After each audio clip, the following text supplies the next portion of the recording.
Watch us to the movie. The Interpreter is an excellent, classy suspense thriller with more than enough credentials to satisfy any serious film-goer.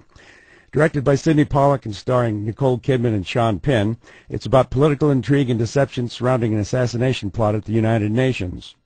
Kidman plays Silvia Broome, an interpreter at the UN building in New York City, and one night she goes back after hours to retrieve her bag in her translation booth.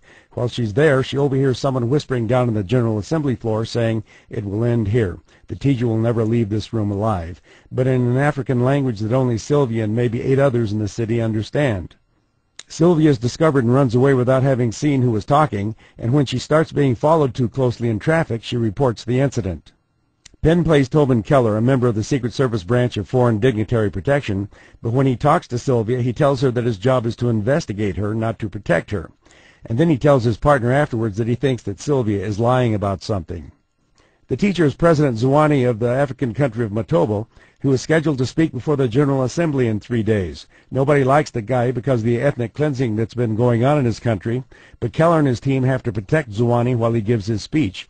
They don't want the head of a foreign country assassinated in the United States, and yet Zwane's enemies want to see him die in front of the world.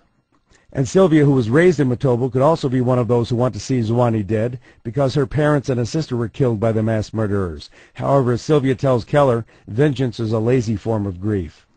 There are some nice unexpected cuts between one location and another as the action in both continue simultaneously, and the story just keeps getting more and more complicated, but there are also some nice little occasions of humor to lighten up the suspense. The Interpreter is well worth seeing for more than one reason, and it has a killer of a climax. No, make that a killer of 2 climaxes. I'm Dan Culberson, and this is Hot Shot.